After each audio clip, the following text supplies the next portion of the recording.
Hello everyone, MamaaaPerdue here. So I am just, my workroom is just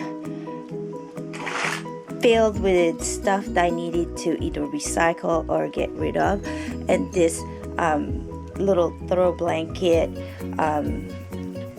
has a little hole right there. And I think we've enjoyed it long enough. So, and I don't want to throw it away because it's such a good solid material. So I thought maybe I will try and refurbish it and turn it into like a little a carpet, something that the dog can just lay on throughout the day or something. So I'm gonna see what I could do. So I thought I just kind of take you guys along. So it's got a fringe on the end and on both ends, and I had cut one already, and this is what it looks like.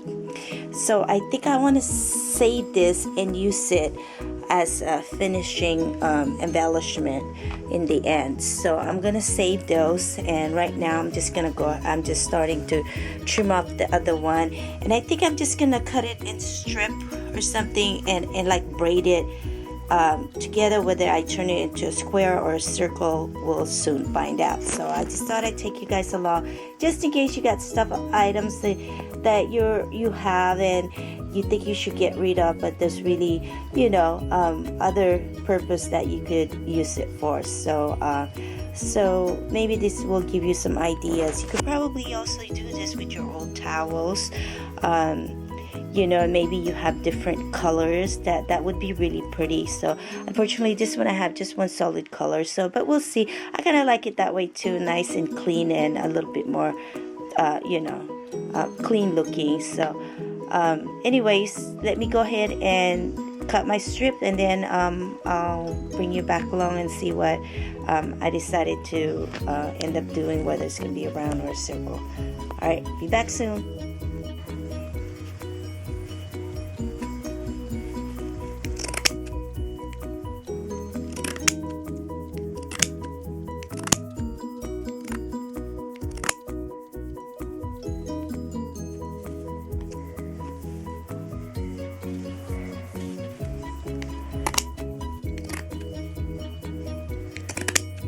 Just cut it in strip.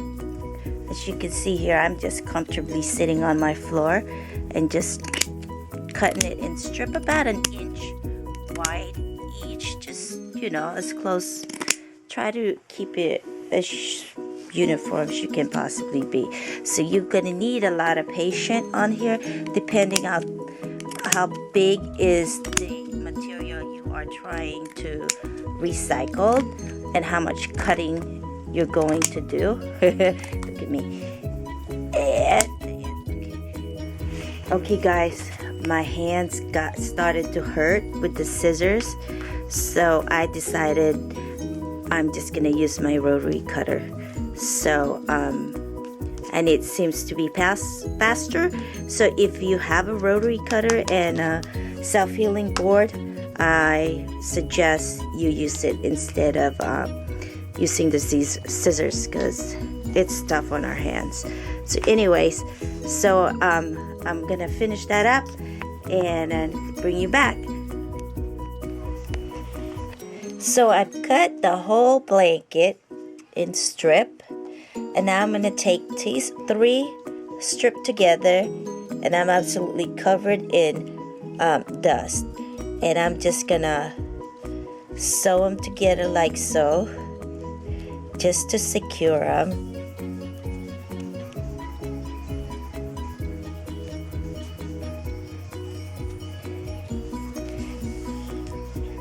And I'm using a pretty good size needle here, and it's like an upholstery needle. Now I'm just gonna try and find an area where I could do a knot, and then I'm just gonna cut that.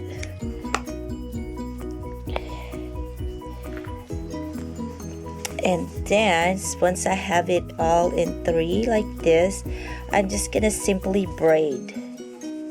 just a basic braid. Okay, and I'm gonna do that whole thing and then keep on going until I have the whole pieces all in one single braid. Okay, so when you get to the end of your strip on your braid, just get 3 more additional strips and just kind of attached it to the end. Just sew it like 2-3 times on your needle and thread and on all 3, and then just keep on braiding, and then you just repeat that until this whole file of strips is gone. And be aware, you're going to be covered in dust, like little little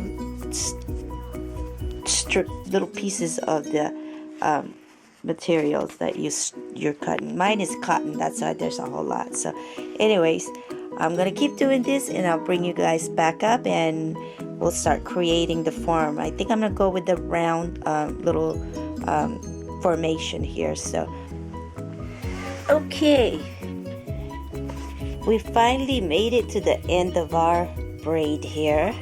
So just keep braiding it until you can no longer braid it. And then we are gonna take our needle and thread. Oops. Gonna take our needle and thread. You probably have a lot of dust on my screen now. I'm sorry guys if it's hard for you all to see, because I have a lot of dust. I didn't put a knot on my end of my string here, so we're just gonna secure it in this manner. Okay, just put a couple of stitch there to secure it, and then we're just gonna cut the remaining pieces. But then I've decided that I'm going to form a round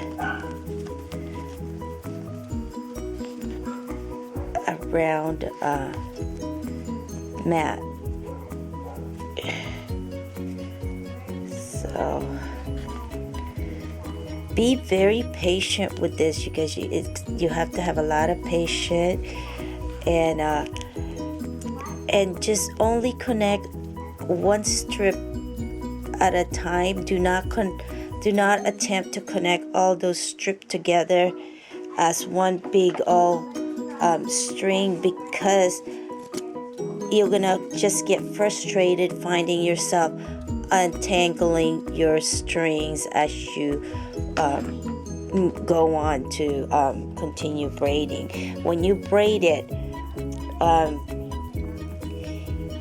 the other end begins to form its own loose braid by itself. So, and it starts to tangle, and it's just difficult. You'll find yourself very frustrating. So here we go. Let me see, where can I put my camera to where you guys can really see what I'm doing here.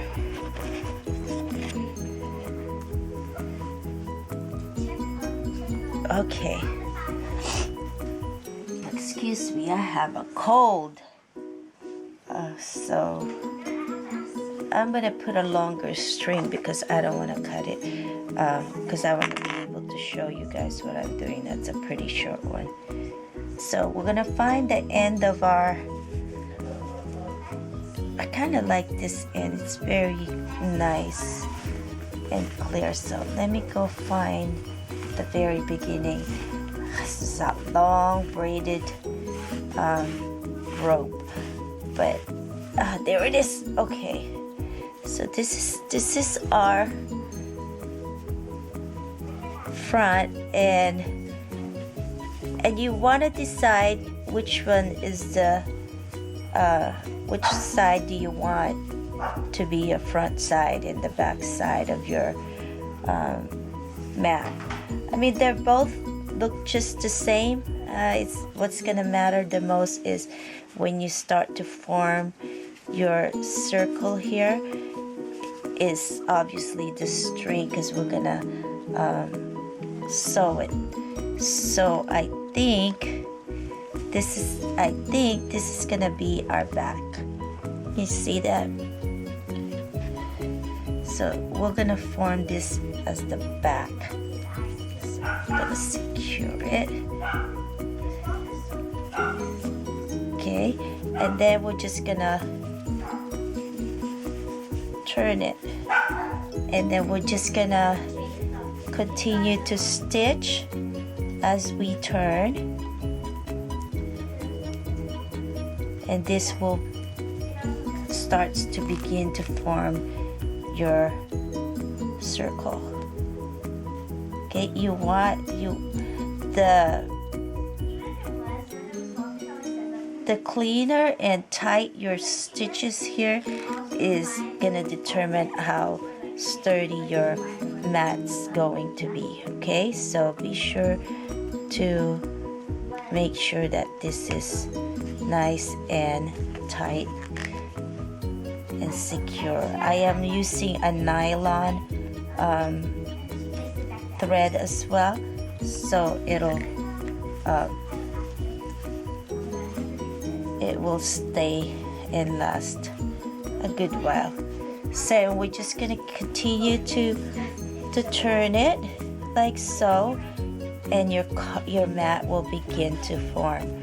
Okay, and as we do, and we're just trying to stick it against each other like this. It's not the back, it's side to side, so then this way when we lay our mat, it's nice and flat, and there's no bulky spot on there. Okay, all right, I'm gonna keep doing that, and then I'll get you back on here when I get to the end. Okay guys, we're on our last stretch here on our braided rope and our carpet. Sorry, that glare is the sun. Let me move it.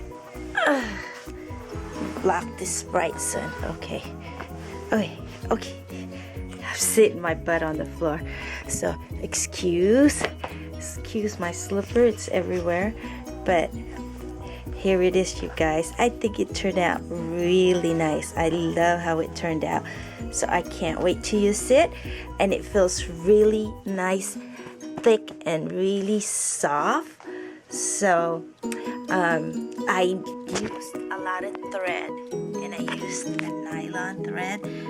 I don't know if you can see how thick this thread is. It's not a regular. Sorry for the dry hands, but it's not a regular sewing thread, but it's nylon. It's pretty thick. See, I literally use almost the whole roll of it, so you need plenty of it. And then I also wanted to let you know that you cannot use your regular needle, so you have to use like an upholstery needle, and just because it's easier for your hand to go in and out throughout your circle. And I recommend you get yourself like a thimble, is that what they call it? I have a plastic one here. I like this better because the thimble tends to just slide my needles through everywhere whenever I try to push it through. So this is what I have, and it helps me pull on to the thread, so I can get it nice and tight. So anyways, we are almost done, and the last thing I want to do is, like I said in the beginning, I saved the fringe on the edge of the blanket, so, and I'm just gonna add that on the end. Once I'm finished with that, I'll show you guys, and then we're all done. Here it is, guys. It's all done. I hope this inspired you. Thank you so much for watching, and we'll be talking to you again soon. Bye bye.